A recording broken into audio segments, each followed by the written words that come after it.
നമസ്കാരം. ഞാൻ ജ്യോത്സ്യൻ ആറ്റുകാൽ ശിവദാസ്. ശിവപാർവതി ജ്യോതിഷത്തിലേക്ക് എൻ്റെ എല്ലാ മാന്യ പ്രേക്ഷകർക്കും സ്വാഗതം.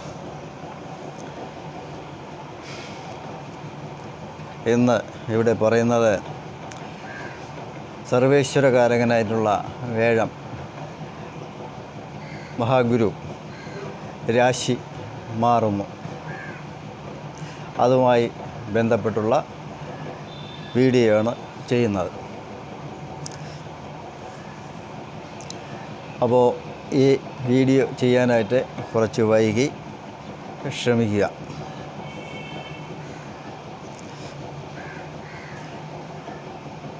കൊല്ലവർഷം 1200 ആണ്ട് മേടമാസം 31 തീയതിയും ഇംഗ്ലീഷ് വർഷം 2025 മെയ് 14 മുതൽ 2026 ജൂൺ മാസം 2 തീയതി രാവിലെ, അതായത് വെളുപ്പാങ്കാലം 1:50 AM വരെ മിഥുന രാശിയിൽ നിൽക്കും. അപ്പോൾ ഈ ഒരു വർഷക്കാലം നിങ്ങളുടെ, അതായത് 27 നക്ഷത്രക്കാരുടെയും ഫലങ്ങൾ, വേഴത്തെ കൊണ്ട് നമുക്ക് കിട്ടാവുന്ന ഫലങ്ങളെക്കുറിച്ചാണ് പറയുന്നത്. ഇതിൽ ആദ്യമേ പറയട്ടെ, പരിഹാരങ്ങൾ അതുകൂടി ചെയ്തു പോവുകയാണെങ്കിൽ നമുക്ക് ദോഷം പറയുന്ന രാശിക്കാർക്ക് ആ ഗുണഫലം സിദ്ധിക്കുന്നതിനും ദൈവാനുഗ്രഹം ഉണ്ടാക്കുന്നതിനും അത് സഹായകമായി തീരും. ആ പരിഹാരങ്ങളും ഞാൻ ഓരോ വീഡിയോയിലും ഓരോ രാശിയിലും പറയുന്നതാണ്. ആദ്യമായിട്ട് മേടരാശി. മേടരാശിയിൽ വരുന്ന നക്ഷത്രങ്ങൾ അശ്വതി, ഭരണി, കാർത്തികയുടെ കാൽഭാഗം. നിങ്ങൾക്ക് വേഴം നിലവിൽ ഈ രാശിമാറ്റവുമായി ബന്ധപ്പെട്ട് 3ാമിടത്താണ് പോകുന്നത്. 3ാം ഭാവം അതത്ര നല്ല അവസ്ഥയല്ല. വേഴം 3ൽ വരുന്നത് ഭയപ്പെടേണ്ട ആവശ്യമില്ല.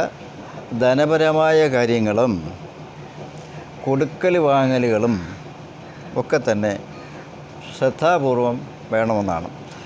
ഇനി പുതുതായിട്ട് എന്തെങ്കിലും കാര്യങ്ങൾ തുടങ്ങാൻ ആഗ്രഹിക്കുന്നവർ ഒരു വർഷത്തേക്ക് അത് മാറ്റിവെക്കുന്നത് ഉചിതമായിരിക്കും. അല്ലെങ്കിൽ നിങ്ങൾക്ക് ധനനഷ്ടം പോലുള്ള കാര്യങ്ങൾ ഉണ്ടാകാൻ സാധ്യത. അതൊന്ന്. പിന്നെ സന്താനങ്ങളുടെ കാര്യങ്ങൾ, അതുമായി ബന്ധപ്പെട്ടും അവരുടെ വിദ്യാഭ്യാസവുമായി ബന്ധപ്പെട്ടും ഒക്കെ തന്നെ കൂടുതൽ ശ്രദ്ധയും കരുതലും എടുക്കേണ്ടതായിട്ട് കാണുന്നു. സന്താനകാരകനും കൂടിയാണല്ലോ വേഴം. അപ്പോൾ അതുകൊണ്ട് അവരുടെ വിദ്യാഭ്യാസവുമായി ബന്ധപ്പെട്ടുമൊക്കെ അവരുടെ കാര്യത്തിൽ കൂടുതൽ ശ്രദ്ധ മാതാപിതാക്കൾ ചെലുത്തേണ്ടതാണ് എന്നാണ് പറയുന്നത്. ഇനി മറ്റൊരു കാര്യമുള്ളത്,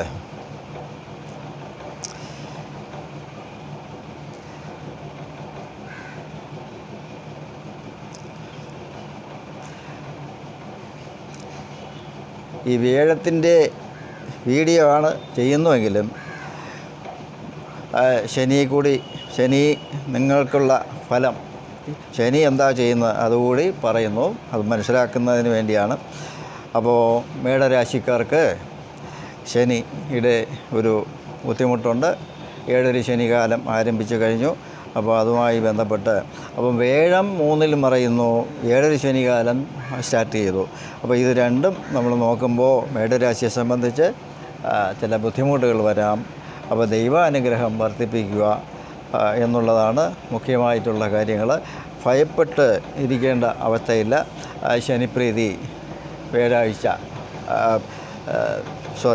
ശനിപ്രീതി ശനിയാഴ്ച മുടങ്ങാതെ ചെയ്യുന്നത് ഏറ്റവും ഉത്തമമാണ്. അതുപോലെ തന്നെ വ്യാഴാഴ്ച വേഴപ്രീതി ചെയ്യുന്നതും ഉത്തമമാണ്. പിന്നെ വിഷ്ണു സഹസ്രനാമം പോലുള്ള സ്തോത്രങ്ങൾ പറയുന്നതും ഉചിതമാണ്. നമുക്ക് ദോഷകാഠിന്യമൊക്കെ കുറയ്ക്കാനായിട്ട് സാധിക്കും. അതുപോലെ ശനിയാഴ്ച നീരാഞ്ജനം, എള്ളുപായസം അതൊക്കെ ചെയ്ത് മുമ്പോട്ട് പോവുകയാണെങ്കിൽ നമുക്ക് ജലജന്യമായ അസുഖങ്ങളും ഒക്കെ വരുന്നതായി കാണുന്നു. കാല് സംബന്ധിച്ചും ഒക്കെയുള്ള അസുഖങ്ങൾ, അതൊക്കെ അങ്ങനെയുള്ള കാര്യങ്ങളൊക്കെ കുറയ്ക്കാനായിട്ട് നമുക്ക് സാധിക്കും. രണ്ട് അവസ്ഥയും, വ്യാഴത്തിൻ്റെ അവസ്ഥയും ശനിയുടെ അവസ്ഥയും മേടരാശിയെ സംബന്ധിച്ച് ഈ വ്യാഴത്തിൻ്റെ മാറ്റം കൊണ്ട് നിങ്ങൾക്ക് ഗുണകരമല്ല എന്നാണ് പറയുന്നത്. അപ്പോൾ പരിഹാരങ്ങൾ ചെയ്തു പോവുക.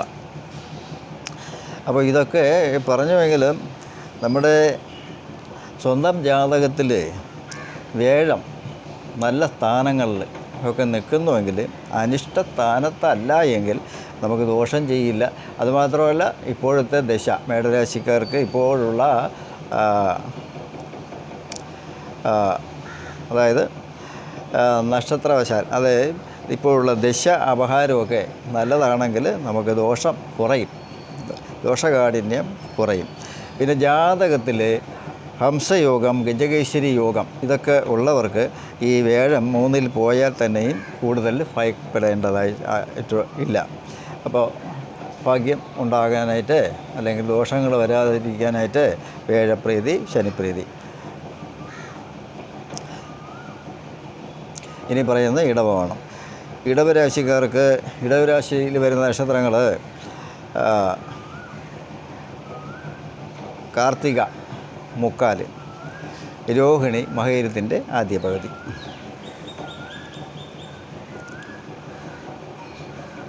നിങ്ങൾക്ക് സർവേശ്വരകാരകനായിട്ടുള്ള വ്യാഴം ധനസ്ഥാനത്താണ് വരുന്നത്. ധനം, വാക്ക്, വിദ്യ, പ്രവൃത്തി, നമ്മുടെ സ്വന്തം അതായത് നമ്മുടെ ഭവനം. അപ്പോൾ അങ്ങനെ ആയിട്ടുള്ള സ്ഥലത്ത് വ്യാഴം വരുന്നുണ്ട്. അത് 1 വർഷക്കാലം നിങ്ങൾക്ക് എല്ലാവിധമായ ഐശ്വര്യവും ഭൗതികമായ സുഖങ്ങളും, യാത്രാസുഖം, പിന്നെ ഗ്രഹനിർമ്മാണം, പിന്നെ വാഹനലബ്ധി, വിദേശയാത്ര, ഉദ്യോഗലബ്ധി എന്ന് വേണ്ട ഭൗതികമായിട്ടുള്ള എല്ലാ കാര്യങ്ങളും സഫലമായി വരുന്നതായിട്ട് കാണുന്നു. പിന്നെ എഴുത്ത് പരീക്ഷയിൽ വിജയം, അതൊക്കെ തന്നെ വിദ്യാർത്ഥികൾക്ക് ഉണ്ടാകുന്നു. അപ്പോൾ എല്ലാവിധമായ ഭാഗ്യങ്ങളും ഉണ്ട്. വ്യാഴത്തെ കൊണ്ടുള്ള പരിപൂർണ ഫലം നമുക്ക് സിദ്ധിക്കുന്നതാണ്.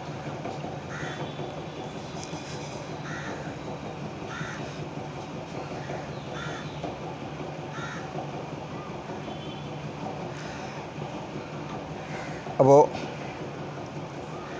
ഇത്രയും ഒക്കെ ഇടവരാശിയിൽ വരുന്ന ആൾക്കാരെക്കുറിച്ച് പറഞ്ഞുവെങ്കിലും, നിങ്ങൾക്ക് ഈ ഭാഗ്യസ്ഥാനം, അതിൽ രാഹുവിൻ്റെ പ്രവേശനം ഉണ്ട്.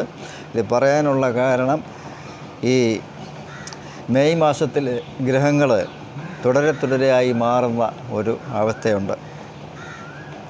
അതുകൊണ്ടാണ് ഇപ്രകാരം അതുകൂടി നിങ്ങളുടെ അറിവിലേക്ക് ഞാൻ പെടുത്തുന്നത്. അപ്പോൾ ഇടവരാശിയെ സംബന്ധിച്ച് രാഹു 10-ൽ പ്രവേശിക്കുന്നു, കർമ്മസ്ഥാനത്ത്. അപ്പോൾ തൊഴിൽപരമായ കാര്യങ്ങൾ ഒക്കെ എല്ലാം ഒരു ശ്രദ്ധ വേണം. വ്യാഴത്തെ കൊണ്ട് നമുക്ക് പരിപൂർണമായ അനുഗ്രഹം തന്നെ ഉണ്ടാകുന്നു.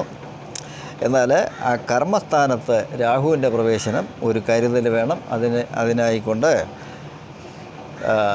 നാഗരാജ്യപ്രീതി ചെയ്യുന്നത് ഉത്തമമാണ്. പിന്നെ വ്യാഴത്തെ കൊണ്ടുള്ള ഗുണഫലങ്ങൾ കൂടുതൽ നമ്മൾ എത്രയും പെട്ടെന്ന്, അല്ലെങ്കിൽ നമ്മുടെ ഭാഗ്യാനുഭവമായി നമ്മളെ കൈകളിലേക്ക് എത്തുന്നതിന് മഹാവിഷ്ണു പ്രീതികരമായ കാര്യങ്ങൾ ചെയ്യുക. മറ്റ് മതത്തിലുള്ളവർ വ്യാഴാഴ്ച വിശേഷ പ്രാർത്ഥന നടത്തുന്നതും ഉചിതമാണ്. ഇനി പറയുന്നത് മിഥുനരാശിയാണ്. മിഥുനരാശിയിൽ വരുന്ന നക്ഷത്രങ്ങൾ മകയിരത്തിൻ്റെ അവസാന പകുതി, തിരുവാതിര, പുണർതം, മുക്കാല്. നിങ്ങൾക്ക് സർവേശ്വരകാരകനായിട്ടുള്ള വ്യാഴം ആ രാശിയിൽ പ്രവേശിക്കുന്നു. അതൊരു ശുഭാവസ്ഥ തന്നെയാണ്. അവിടെ നിന്ന് ഉള്ള യാത്രാസ്ഥാനത്തുള്ള ദൃഷ്ടി, പിന്നെ ഭാഗ്യസ്ഥാനത്തുള്ള ദൃഷ്ടി, ഇതൊക്കെ തന്നെ, പിന്നെ 5-ാം ഭാവത്തിലുള്ള ദൃഷ്ടി ഒക്കെ തന്നെ നമ്മുടെ ആഗ്രഹ സാഫല്യങ്ങളെല്ലാം തന്നെ നടക്കും എന്നാണ്. സന്താനഭാഗ്യം, യാത്രാഗുണം, ഗ്രഹനിർമ്മാണം, ധന പുരോഗതി എല്ലാം തന്നെ ശുഭമായിട്ട് തന്നെ ഈ മിഥുനരാശിക്കാർക്ക് കാണുന്നു. കഴിഞ്ഞ 1 വർഷക്കാലം നിങ്ങളുടെ ബുദ്ധിമുട്ട്, കടബാധ്യത ഇതെല്ലാം തീരാനുള്ള സമയം ആയി എന്നുള്ളതാണ് വ്യാഴഗ്രഹം സൂചിപ്പിക്കുന്നത്. അപ്പോൾ ഈ പറഞ്ഞ ഭാഗ്യങ്ങളൊക്കെ നമുക്ക് അനുഭവത്തിൽ വരുന്നതിന് മഹാവിഷ്ണു പ്രീതികരമായ കാര്യങ്ങൾ ചെയ്യാം. പിന്നെ വിഷ്ണു സഹസ്രനാമം ജപിക്കാം. വ്യാഴാഴ്ച പാൽപ്പായസം കഴിക്കുന്നതും ഉത്തമമാണ്. മറ്റ് മതത്തിലുള്ളവരാണെങ്കിൽ വ്യാഴാഴ്ച വിശേഷ പ്രാർത്ഥന നടത്തുക. പിന്നെ ഈ മിഥുനരാശിയെ സംബന്ധിച്ച് മറ്റൊരു കാര്യം കൂടി സൂചിപ്പിക്കാനുണ്ട്. ഈ വ്യാഴമാറ്റ വീഡിയോ ആണ് ഞാൻ ചെയ്യുന്നുവെങ്കിലും ശനി എന്ന് ഉള്ള ഒരവസ്ഥ, നിങ്ങൾക്ക് കർമ്മസ്ഥാനത്ത് ശനി പ്രവേശിച്ചു കഴിഞ്ഞു. അപ്പോൾ തൊഴിൽ രംഗത്ത് വളരെയേറെ ശ്രദ്ധ പുലർത്തണം, കൃത്യനിഷ്ഠ പാലിക്കണം എന്നുള്ളതാണ് ശനി കൊണ്ടുള്ള സൂചനകൾ. പിന്നെ ജലജന്യമായ അസുഖങ്ങൾ, ആരോഗ്യ പ്രശ്നങ്ങൾ ഒക്കെ തന്നെ കുടുംബത്തിൽ ഉണ്ടാകാനും സാധ്യത കാണുന്നു.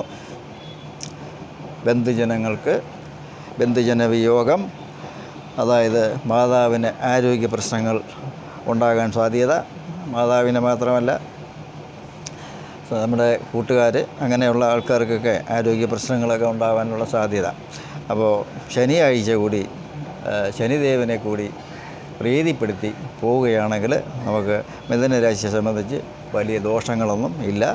മഹാഗുരു ആ രാശിയിൽ നിൽക്കുന്നതുകൊണ്ട് ഭയപ്പെടേണ്ട ആവശ്യമില്ല.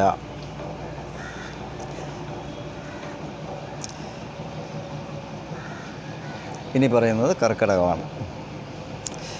കർക്കിടക രാശിയിൽ വരുന്ന നക്ഷത്രങ്ങൾ പുണർത്തിൻ്റെ അവസാന 15 നാഴിക, പൂയം, ആയില്യം. നിങ്ങൾക്ക് വേഴത്തിൻ്റെ സ്ഥിതി അത്ര നല്ലതല്ല. 12-ൽ മറയുകയാണ്. ഭയപ്പെടേണ്ട ആവശ്യമില്ല.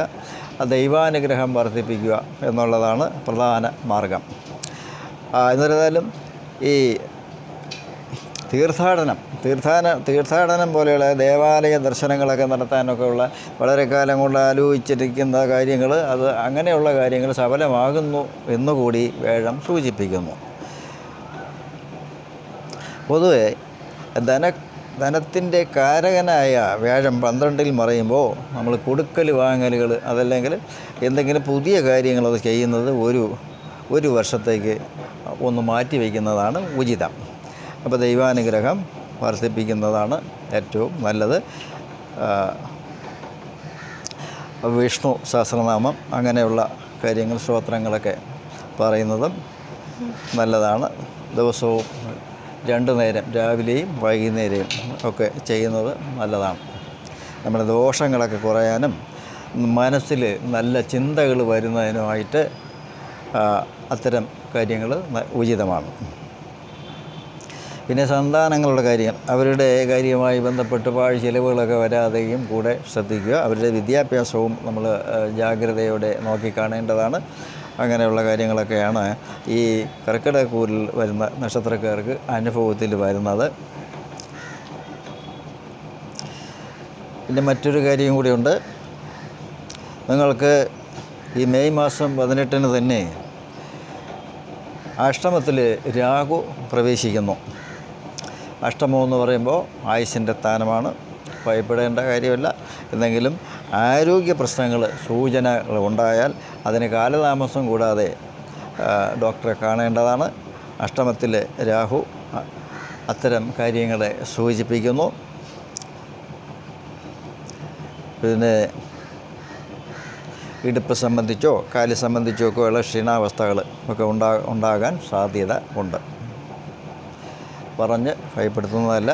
അപ്പോൾ ദൈവാനുഗ്രഹം വർദ്ധിപ്പിക്കുന്നതിനായിട്ട് വേഴപ്രീതി വ്യാഴാഴ്ച നടത്തുക. പിന്നെ ആയില്യം അങ്ങനെയുള്ള വിശേഷ ദിവസങ്ങൾ വരുമ്പോൾ നാഗരാജ പ്രീതി ഒക്കെ ചെയ്യുന്നതും കർക്കിടകക്കൂറുകാരെ സംബന്ധിച്ച് ആരോഗ്യ പ്രശ്നങ്ങൾ വീണ്ടെടുക്കാനായിട്ട് അത് സഹായകമായി തീരും.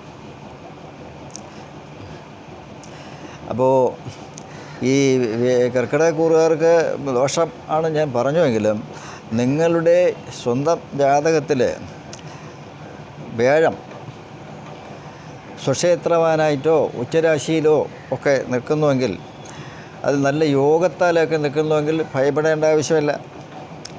കേസരി യോഗം, ഹംസയോഗം എന്നീ യോഗങ്ങളൊക്കെ ഉണ്ടെങ്കിൽ, അതുമാത്രമല്ല നമ്മൾ ഇപ്പോഴത്തെ ദശാപഹാരമൊക്കെ നല്ലതാണെങ്കിൽ ഭയപ്പെടേണ്ട ആവശ്യമില്ല. ദൈവാനുഗ്രഹത്താൽ കാര്യങ്ങൾ മംഗളമായി തന്നെ പോകും. അപ്പോൾ ഇനി പറയുന്നത് ചിങ്ങമാണ്. ചിങ്ങരാശിയിൽ വരുന്ന നക്ഷത്രങ്ങൾ മകം, പൂരം, ഉത്രം, ആദ്യത്തെ 15 നാഴിക. നിങ്ങൾക്ക് സർവേശ്വരകാരകനായിട്ടുള്ള വേഴം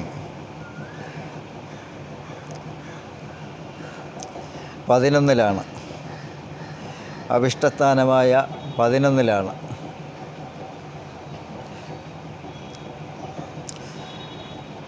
പതിനൊന്നിലെ വേഴം സൂചിപ്പിക്കുന്നത് എല്ലാവിധമായ ഐശ്വര്യവും ലാഭവും ഒക്കെ തരുമെന്ന് തന്നെയാണ്. ഭൗതികമായിട്ടുള്ള കാര്യങ്ങൾ. കഴിഞ്ഞ ഒരു വർഷം നിങ്ങൾക്ക് വേഴം കർമ്മസ്ഥാനത്തായിരുന്നു. അപ്പോൾ ചില മാറ്റങ്ങൾ തൊഴിൽപരമായിട്ടുമൊക്കെ ഉണ്ടായിരിക്കാം. അപ്പോൾ ഉണ്ടായിരുന്നിരിക്കാം. അതെല്ലാം ഇപ്പോൾ പരിഹരിച്ച് നല്ല നിങ്ങളുടെ ഇഷ്ടാനുസരണം ഉള്ള ഭാഗ്യാനുഭവങ്ങളൊക്കെ അനുഭവത്തിൽ വരുന്നു എന്നാണ് വേഴം സൂചിപ്പിക്കുന്നത്. അപ്പോൾ വർധനവനായിട്ട് വേഴപ്രീതി വ്യാഴാഴ്ച ചെയ്യുന്നത് ഉത്തമമാണ്.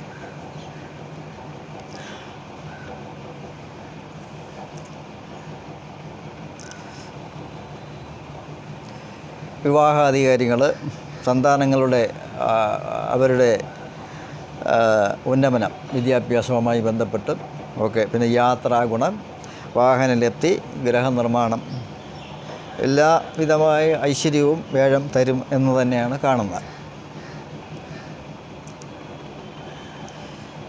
പിന്നെ മറ്റൊരവസ്ഥയുണ്ട്. നിങ്ങളുടെ 7-ാം ഭാവം ഇണയുടെ സ്ഥാനം, അല്ലെങ്കിൽ ഭാര്യാസ്ഥാനം, യാത്രാസ്ഥാനം, നിവർത്തി സ്ഥാനം എന്ന് പറയും. അപ്പോൾ അവിടെ രാഹു ഗ്രഹം, രാഹു പ്രവേശിക്കുന്നു. മെയ് 18-നാണ്. അപ്പോൾ അതുമായി ബന്ധപ്പെട്ട് വരുന്ന ഫലങ്ങളെന്ന് പറഞ്ഞാൽ 7-ാം ഭാവത്തിൽ രാഹു പറയുന്നു ആരോഗ്യ പ്രശ്നങ്ങളും, പിന്നെ ജീവിത പങ്കാളിയുടെ ആരോഗ്യ പ്രശ്നങ്ങളും, പിന്നെ യാത്രയിലും ഒക്കെ തന്നെ ചില വൈഷമ്യങ്ങൾ ഉണ്ടാകാം സാധ്യതയുണ്ടെന്നാണ്. അതൊരു കരുതലോടെ പോകണം. അതിന് പരിഹാരമായിട്ട് നാഗരാജപ്രീതിയാണ് ചെയ്യേണ്ടത്. ആയില്യത്തിന് ഒക്കെ മുടങ്ങാതെ അത് ചെയ്യണമെന്നാണ്. ആ രാഹുവിൻ്റെ നിൽപ്പ് 1.5 വർഷത്തേക്കാണ്. ഭയപ്പെടേണ്ട. ഈ രാശിയിലോട്ട് 11-ൽ വേഴം നിന്നിട്ട് ഈ രാശിയിലോട്ടുള്ള ദൃഷ്ടി ഉള്ളതിനാൽ നിങ്ങൾക്ക് ദോഷകാഠിന്യം കുറയും. ഭയപ്പെടേണ്ട ആവശ്യമില്ല. ഇനി പറയുന്നത് കന്നിയാണ്. കന്നിരാശിയിൽ വരുന്ന നക്ഷത്രങ്ങൾ ഉത്രം, മുക്കാല്, അത്തം, ചിത്തിരയുടെ ആദ്യ പകുതി. നിങ്ങൾക്ക് വേഴം കർമ്മസ്ഥാനത്താണ് വരുന്നത്. തൊഴിലുമായി വേഴം 10-ൽ വന്നാൽ ചില പരീക്ഷണങ്ങൾ കൂടി ഉണ്ടാവുന്നതാണ്. ആ തൊഴിലുമായി ബന്ധപ്പെട്ട് നമ്മൾ ഒരുപാട് ജാഗ്രത പുലർത്തണം. എന്നുവെച്ചാൽ നമ്മൾ കുറ്റം കൊണ്ട് മേലധികാരികളുടെ ശാസനയ്ക്ക് പാത്രമാവാതെ നമ്മൾ കൃത്യനിഷ്ഠ പാലിച്ച് നമ്മൾ ചെയ്യാനുള്ള കാര്യങ്ങൾ പ്രിപ്പയർ ചെയ്ത് പോവുക. അങ്ങനെയാണെങ്കിൽ കുഴപ്പം വരാനായിട്ടില്ല. എന്നാലും ആ 10-ാം ഭാവത്തിൽ നിൽക്കുന്ന വേഴം അത് സൂചിപ്പിക്കുന്നു ഒരു കരുതൽ വേണം എന്നാണ്. പിന്നെ യാത്രാസ്ഥാനം, അതും യാത്രകളും ശ്രദ്ധിക്കണം എന്ന് തന്നെയാണ് കാണുന്നത്.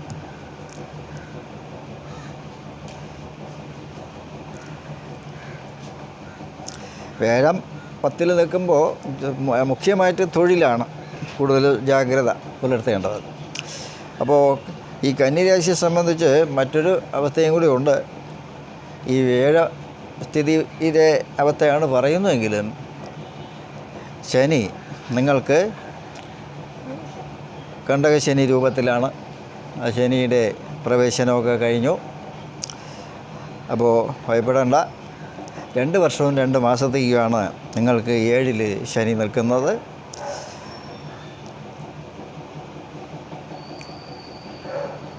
അപ്പോൾ ശനിപ്രീതി കൂടി ചെയ്തു പോകേണ്ടതാണ്.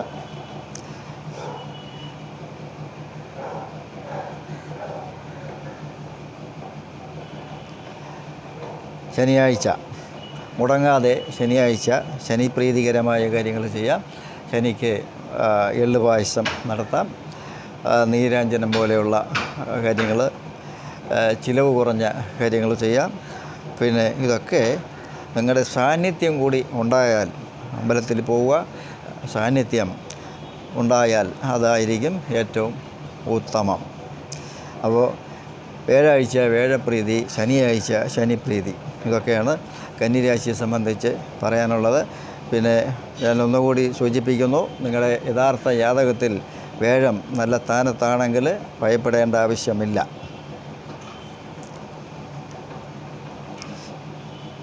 ഇനി പറയുന്നത് തുലാമാണ്. തുലാരാശിയിൽ വരുന്ന നക്ഷത്രങ്ങൾ ചിത്തിരയുടെ അവസാന പകുതി, ചോതി, വിശാഖം, മുക്കാല്. നിങ്ങൾക്ക് വേഴം, സർവേശ്വരകാരകനായിട്ടുള്ള വേഴം ഏറ്റവും നല്ല സ്ഥാനം, അതായത് ഭാഗ്യസ്ഥാനം 9-ാം ഭാവത്തിൽ ആണ് വരുന്നത്. എല്ലാവിധമായ ഐശ്വര്യവും, കഴിഞ്ഞ ഒരു വർഷക്കാലം നിങ്ങൾക്ക് ചില നിരാശകളൊക്കെ വന്നിട്ടുണ്ട്, അതിന് ഒക്കെ തന്നെ അതൊക്കെ മാറുന്നതായിട്ട് കാണുന്നു.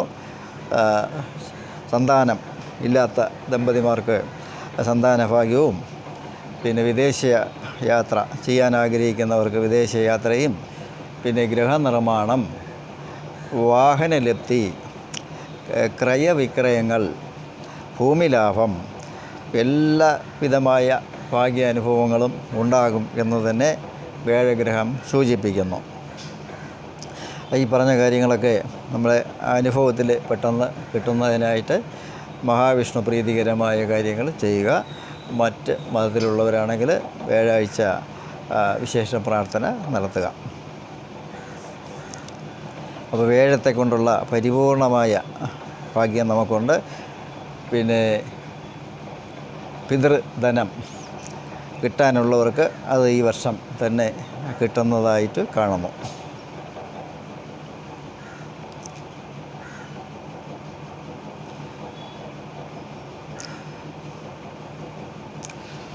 അപ്പോൾ ഇതൊക്കെ പറഞ്ഞു.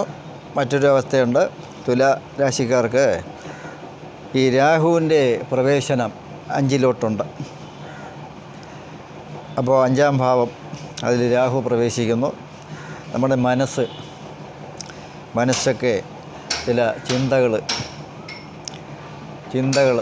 നല്ലതല്ലാത്ത ചിന്തകളുമൊക്കെ വരാൻ സാധ്യതയുണ്ട്. അതൊക്കെ ഒന്ന് മനസ്സിലാക്കി മുമ്പോട്ട് പോവുക. അബദ്ധത്തിൽ നിന്നും ചെന്ന് ചാടാതെ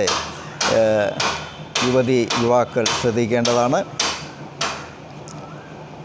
പരിഹാരമായിട്ട് നാഗരാജ പ്രീതി ചെയ്യണം.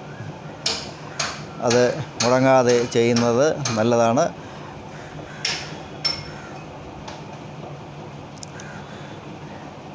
അപ്പോൾ തുലാരാശിക്കാർക്ക് 80% നല്ല ഭാഗ്യാനുഭവങ്ങൾ തന്നെ ആണ്. ഇനി പറയുന്നത് വൃശ്ചികമാണ്. വൃശ്ചിക രാശിയിൽ വരുന്ന നക്ഷത്രങ്ങൾ വിശാഖത്തിൻ്റെ അവസാന 15 നാഴിക, അനിഴം, കേട്ട.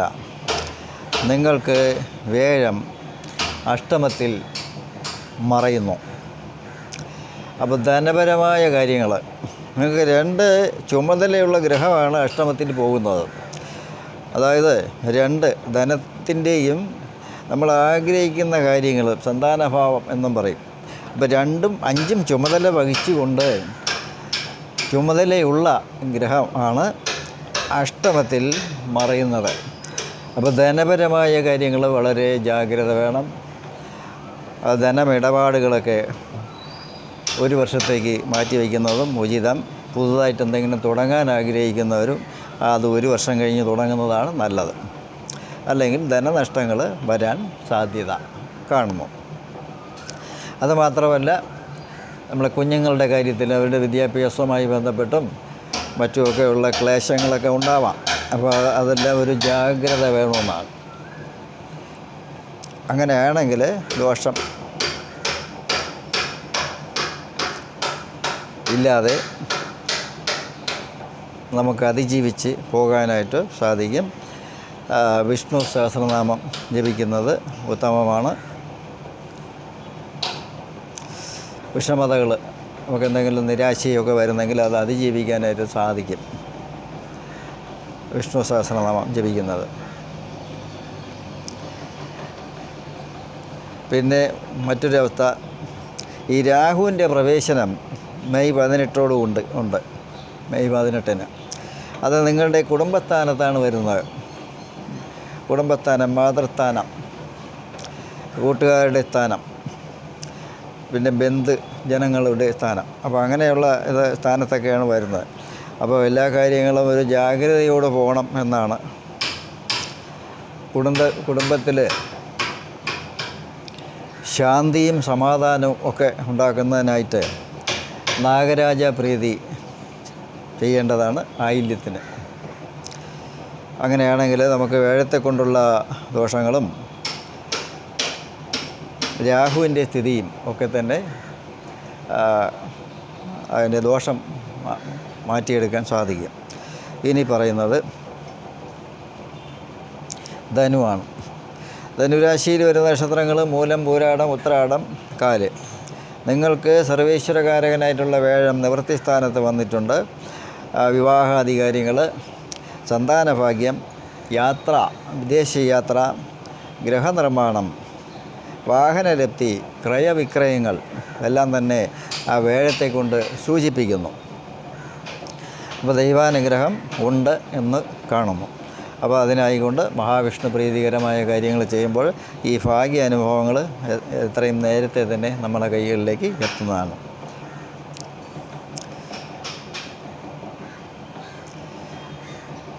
അപ്പോൾ ധനുരാശിയെ സംബന്ധിച്ച് മറ്റൊരു കാര്യം കൂടി നിങ്ങളുടെ അറിവിൽ ഞാൻ പെടുത്തുന്നു.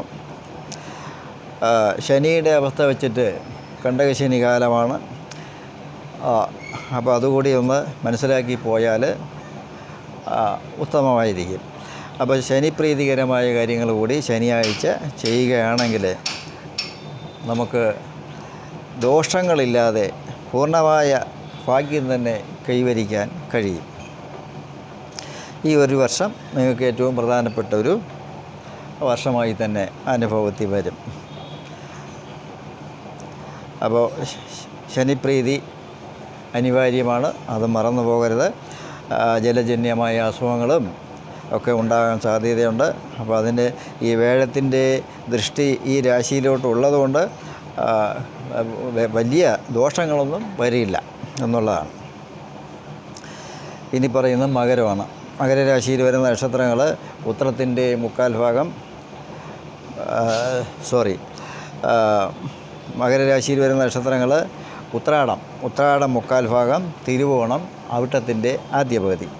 നിങ്ങൾക്ക് വേഴം മറയുന്നു 6-ലോട്ടാണ്. 6 എന്ന് പറയുമ്പോൾ രോഗം, ശത്രു, കടം, ദുരിതം എന്ന് പറയും. ഭയപ്പെടേണ്ട ആവശ്യമില്ല. അപ്പോൾ ദൈവാനുഗ്രഹം വർദ്ധിപ്പിക്കുക, വേഴപ്രീതിയാണ്, അത് അനിവാര്യമാണ്. ധനപരമായ ബാധ്യതകളൊക്കെ വരാതെ ശ്രദ്ധിക്കണം. അതുമാത്രമല്ല, ഈ സന്താനങ്ങളുടെ കാര്യം, അവരുടെ വിദ്യാഭ്യാസവും തൊഴിലും ആയിട്ടൊക്കെ ചില ക്ലേശങ്ങളുമൊക്കെ വരുന്നതായിട്ട് കാണുന്നു. അതൊക്കെ പരിഹരിക്കുന്നതിനായിട്ട് മഹാവിഷ്ണു പ്രീതികരമായ കാര്യങ്ങൾ ചെയ്തു പോകണമെന്നാണ്. അപ്പോൾ ഇതൊക്കെ മകരരാശിയെക്കുറിച്ച് വേഴത്തെക്കൊണ്ട് ഞാൻ പറഞ്ഞുവെങ്കിലും നിങ്ങളുടെ യഥാർത്ഥ ജാതകത്തിൽ വേഴം നല്ല സ്ഥാനത്താണ്. നല്ല യോഗഫലം, ഹംസയോഗം, ഗജകേശ്വരി യോഗം എന്നിവയൊക്കെയുള്ള യോഗഫലങ്ങളുള്ളവർ ഇത് ഭയപ്പെടേണ്ട ആവശ്യം ഇല്ല. എന്നിരുന്നാലും ചാരവശാലുള്ള ഫലം കൊണ്ട് മഹാവിഷ്ണുവിനെ പ്രീതിപ്പെടുത്തേണ്ടതായിട്ട് ഉണ്ട്. പിന്നെ നിങ്ങൾക്ക് മറ്റൊരു ഫലവും കൂടിയുണ്ട്, അതുകൂടി പറയാതെ പോകുന്നത് ശരിയല്ല.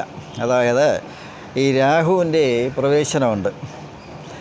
2-ലാണ്. ധനം, വാക്ക്, വിദ്യ, പ്രവൃത്തി എന്ന് പറയും. അപ്പോൾ ഈ രാഹുവിൻ്റെ പ്രവേശനം മെയ് 18-നാണ്. അപ്പോൾ അതും നമ്മുടെ വാക്കാണല്ലോ നമുക്ക് ഗുണം ചെയ്യുന്നത്. അപ്പോൾ വാക്കിൻ്റെ സ്ഥാനത്ത് വരുന്ന രാഹു പറയുന്നു, ആലോചിച്ച് വേണം കാര്യങ്ങൾ പറയാൻ, നല്ല വാക്കുകൾ പറയാൻ ശ്രദ്ധിക്കുക. വിദ്യാർത്ഥികൾ വിദ്യയിൽ കൂടുതൽ ശ്രദ്ധിക്കണം എന്നാണ്. അപ്പോൾ നല്ല വാക്കുകളല്ലാതെ വന്നാൽ അത് നീരസം ഉണ്ടാവും, മറ്റുള്ളവരുടെ ശത്രുതയ്ക്ക് പാത്രമാകും. അപ്പോൾ അതും കൂടി ഒന്ന് കരുതി പോയാൽ ഉത്തമമായിരിക്കും. അപ്പോൾ പരിഹാരം ചെയ്യേണ്ടത് നാഗരാജപ്രീതിയാണ് ചെയ്യേണ്ടത്. നാഗരാജപ്രീതി, വേഴപ്രീതിയാണ് ചെയ്യേണ്ടത്. ഇനി പറയുന്നത് കുംഭമാണ്. കുംഭരാശിയിൽ വരുന്ന നക്ഷത്രങ്ങൾ അവിട്ടത്തിൻ്റെ അവസാന പകുതി, ചതയം, പൂരുരുട്ടാതി, മുക്കാൽ ഭാഗം. നിങ്ങൾക്ക് സർവേശ്വരകാരകനായിട്ടുള്ള വേഴം 5-ലാണ് വരുന്നത്. 5 എന്ന് പറയുമ്പോൾ നമ്മുടെ ആഗ്രഹസ്ഥാനം, കഴിഞ്ഞ കാലത്ത് ആഗ്രഹിച്ചിട്ട് നടക്കാതെ ഇരിക്കുന്ന കാര്യങ്ങൾ പലതും നടക്കാനുള്ള ഭാഗ്യം മഹാഗുരു തരുന്നു എന്നാണ്. സന്താനഭാഗ്യം, കുഞ്ഞുങ്ങളില്ലാതിരുന്ന ദമ്പതിമാർക്ക് സന്താനഭാഗ്യം തെളിയുന്നു. പിന്നെ വിദേശയാത്ര, ക്രയവിക്രയങ്ങൾ, ഗൃഹനിർമ്മാണം, വാഹനലബ്ധി. 5 വരുമ്പോൾ എന്താണോ നമ്മൾ ആഗ്രഹിക്കുന്നത്, എന്താണോ നമ്മൾ കഴിഞ്ഞ കാലത്ത് ആഗ്രഹിച്ചിട്ട് നടക്കാതിരുന്ന കാര്യങ്ങളൊക്കെ തന്നെ സഫലമാകുമെന്ന് മഹാഗുരു പറയുന്നു. അപ്പോൾ അതിനായിക്കൊണ്ട് വ്യാഴാഴ്ച ഇഷ്ട വഴിപാടുകൾ വിഷ്ണുവിൻ്റെ അമ്പലത്തിൽ ചെയ്യുക. മറ്റു മതത്തിലുള്ളവരാണെങ്കിൽ വിശേഷ പ്രാർത്ഥന വ്യാഴാഴ്ച നടത്തുന്നതും ഉത്തമമായിരിക്കും. പിന്നെ ഈ കുംഭരാശിക്ക് മറ്റൊരു കാര്യം കൂടി ഉണ്ട്, അതുകൂടി നിങ്ങളുടെ അറിവിൽപ്പെടുത്തുന്നു. ഈ രാഹുവിൻ്റെ നിങ്ങളുടെ അതായത് ജന്മരാശിയിൽ രാഹു പ്രവേശിക്കുന്നു. അതുകൂടി ഒന്ന് കരുതി മനസ്സിലാക്കി പോയാൽ നന്നായിരിക്കും. അവിടെ നിന്നിട്ട് 7-ലോട്ടുള്ള ദൃഷ്ടിയൊക്കെ വരും. എന്ന് വെച്ചാൽ നിങ്ങളുടെ ഇണയുടെ സ്ഥാനം, ഭാര്യസ്ഥാനം, കാമുകി സ്ഥാനം, യാത്രാസ്ഥാനം എന്നൊക്കെ പറയും. ആ സ്ഥാനത്തോട്ടുള്ള രാഹുവിൻ്റെ ദൃഷ്ടി സ്ത്രീകളാൽ ചീറ്റ് ചെയ്യാതെയൊക്കെ നിങ്ങൾ ശ്രദ്ധിക്കണം. ധനനഷ്ടമൊക്കെ വരാതെയും കൂടി നോക്കണം. ആ വേഴത്തെ കൊണ്ട് നമുക്ക് ഗുണമാണ് ഉണ്ടാകുന്നുവെങ്കിലും ആ രാഹു വരുന്നത് അത് ഒരു ശ്രദ്ധ വേണം എന്നാണ്. അല്ലെങ്കിൽ സ്ത്രീകൾ മുഖേന നമുക്ക് നഷ്ടങ്ങൾ, സ്ത്രീകളുടെ മായാലോകത്തിൽപ്പെട്ട് നഷ്ടങ്ങൾ ഉണ്ടാകാതിരിക്കാൻ ശ്രദ്ധിക്കുക. അതായി പറഞ്ഞു വരുന്നത്. വലിയ ദോഷമില്ല, എന്നാലും കരുതൽ വേണം. ആ രാശിയിലോട്ട് വേഴത്തിൻ്റെ ദൃഷ്ടിയൊക്കെ ഉണ്ട്, അതുകൊണ്ട് വലിയ കുഴപ്പങ്ങളില്ല. എന്നാലും ഒരു ഗ്രഹം അതിൻ്റെ സ്വഭാവം കാണിക്കുമെന്നാണ്. അപ്പോൾ നാഗരാജപ്രീതി കൂടി ചെയ്യുക കുംഭരാശിക്കാർ. അപ്പോൾ ഇനി പറയുന്നത് മീനമാണ്.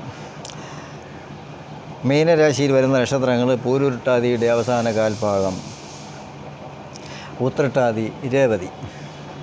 നിങ്ങൾക്ക് വേഴം സുഖസ്ഥാനത്തോട്ടാണ് പോകുന്നത്. സുഖം, വാഹനം, മാതൃസ്ഥാനം, നമ്മുടെ കൂട്ടുകാരുടെ സ്ഥാനം, ബന്ധുക്കളുടെ സ്ഥാനം എന്നൊക്കെ പറയുന്നതായിട്ടുള്ള പിന്നെ യാത്രാസ്ഥാനം, ആ സ്ഥാനത്തോട്ടാണ് പോകുന്നത്. അത് ഗുണദോഷ സമ്മിശ്ര ഫലമായിരിക്കും നമുക്ക് അനുഭവത്തിൽ വരുന്നത്. വേഴം സഹായിക്കാം എന്ന് പറയുന്നു. എന്നാൽ അത് പരിപൂർണമായിട്ട് നമുക്ക് അനുഭവത്തിൽ വരുന്നതിനായിട്ട് മഹാവിഷ്ണു പ്രീതികരമായ കാര്യങ്ങൾ ചെയ്യേണ്ടതായിട്ടും ഉണ്ട്. അത് പറയാനുള്ള കാരണം, നിങ്ങൾക്ക് രാശിയിൽ ജന്മശനി രൂപത്തിൽ ശനിയുടെ നിൽപ്പുണ്ട്. അപ്പോൾ ആ ശനിബന്ധം ഈ വേഴം നിൽക്കുന്ന രാശിയിലും വരുന്നതിനാൽ നിങ്ങൾക്ക് ഗുണദോഷ സമ്മിശ്ര ഫലമായിരിക്കും അനുഭവത്തിൽ വരുന്ന. വേഴത്തെ കൊണ്ടുള്ള ഫലങ്ങൾ വരും. 4-ാം ഭാവം, വാഹനസ്ഥാനം പറഞ്ഞു. പിന്നെ ഗ്രഹം മോടി കൂട്ടുകയോ ഗ്രഹനിർമ്മാണം ഒക്കെ തുടങ്ങാനും ഒക്കെ സാധ്യതകളുണ്ട്. എന്നാൽ ചില കടബാധ്യതയിൽ കൂടി മാത്രം ബാങ്ക് ലോണോ അങ്ങനെയുള്ള കാര്യങ്ങൾ കൂടി എടുത്തിട്ട് വേണം അതൊക്കെ ചെയ്യാൻ കഴിയുക എന്നുകൂടി ആ ശനി സൂചിപ്പിക്കുന്നു. അപ്പോൾ എന്താണെന്ന് വെച്ചാൽ അതൊക്കെ എടുത്തു ചാടി ഒന്നും ചെയ്യാതെ ആലോചനാപൂർവം യുക്തിപൂർവം അതിലോട്ടൊക്കെ ഇറങ്ങുന്നതാണ് ഉചിതം. ഞാൻ ഗൃഹനിർമ്മാണവുമായി ബന്ധപ്പെട്ടൊക്കെയുള്ള കാര്യങ്ങൾ പറഞ്ഞുവെങ്കിലും അത് നിരുത്സാഹപ്പെടുത്തുന്നതല്ല. ആ ശനിയുടെ ഒരു ബന്ധം ആ 4-ാം ഭാവത്തിലോട്ട് വരുന്നതിനാൽ എല്ലാം ഒരു കരുതലോടെ വേണമെന്ന് മാത്രം.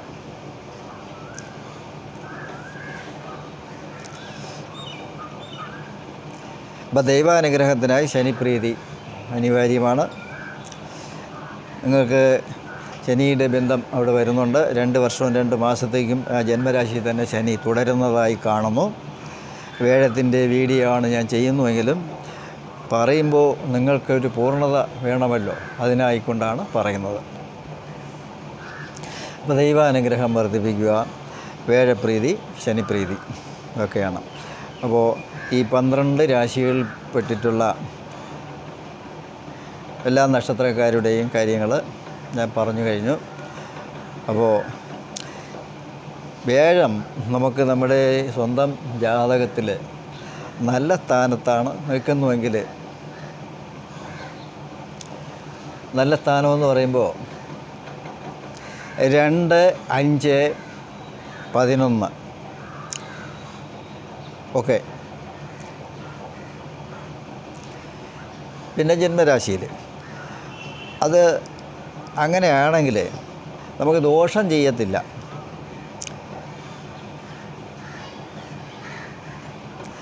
പിന്നെ മറ്റൊന്ന്, ചന്ദ്രകേന്ദ്രത്തിൽ വേഴം നിന്നിരുന്നാലും മതി. അതൊരു യോഗവും കൂടി പറയുന്നു, ഗജകേശ്വരി യോഗം. പിന്നെ വേഴം സ്വക്ഷേത്രവാനായിട്ടോ എന്ന് വച്ചാൽ ധനു, മീനം, പിന്നെ ഉച്ചരാശി കർക്കിടകം, ഇവിടെയൊക്കെ നിൽക്കുന്ന ജാതകക്കാരാണെങ്കിൽ നിങ്ങൾക്ക് ഈ വേഴത്തെ കൊണ്ട് ഞാനിപ്പോൾ ദോഷം പറഞ്ഞ ആൾക്കാരാണെങ്കിൽ പറഞ്ഞിട്ടുള്ളവർക്ക് ദോഷം കൂടുതലായിട്ട് വരാനായിട്ടില്ല. അതുമാത്രമല്ല, നമുക്കിപ്പോൾ ഓരോരുത്തർക്കും നടക്കുന്ന ദശാപഹാരം അതൊക്കെ നല്ലതാണെങ്കിൽ ദോഷകാഠിന്യമൊക്കെ, ദോഷം പറഞ്ഞ ആൾക്കാർക്ക് ദോഷകാഠിന്യമൊക്കെ കുറയും. അപ്പോൾ ഈ പറഞ്ഞിട്ടുള്ള ഫലം, വേഴത്തെ കൊണ്ടുള്ള ഫലം ജാതി മതവർഗഭേദമന്യേ എല്ലാവർക്കും ബാധകമാണ്.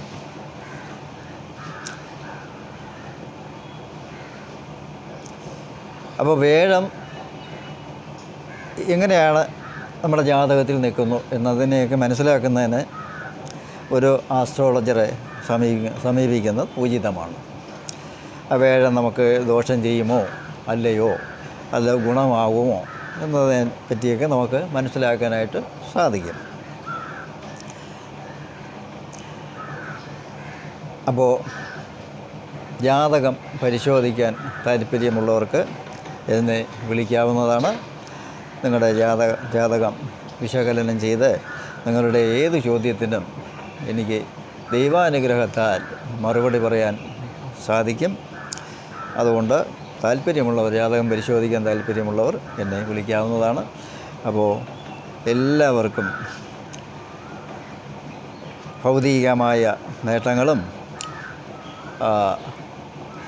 ആത്മീയമായ സുഖങ്ങളും ആരോഗ്യപുഷ്ടിയും കർമ്മ പുരോഗതിയും യാത്രാഗുണവും ഒക്കെ തന്നെ, സന്താനഭാഗ്യവും ഒക്കെ തന്നെ നിങ്ങൾക്ക് ഉണ്ടാകട്ടെ. എല്ലാവിധമായ ഐശ്വര്യവും സർവേശ്വരകാരകനായിട്ടുള്ള വേഴം നിങ്ങൾക്ക് തരുമാറാകട്ടെ എന്ന് ഞാൻ മഹാഗുരുവിൻ്റെ പേരിൽ പ്രാർത്ഥിച്ചു കൊള്ളുന്നു. എല്ലാവർക്കും എൻ്റെ നന്ദി, നമസ്കാരം.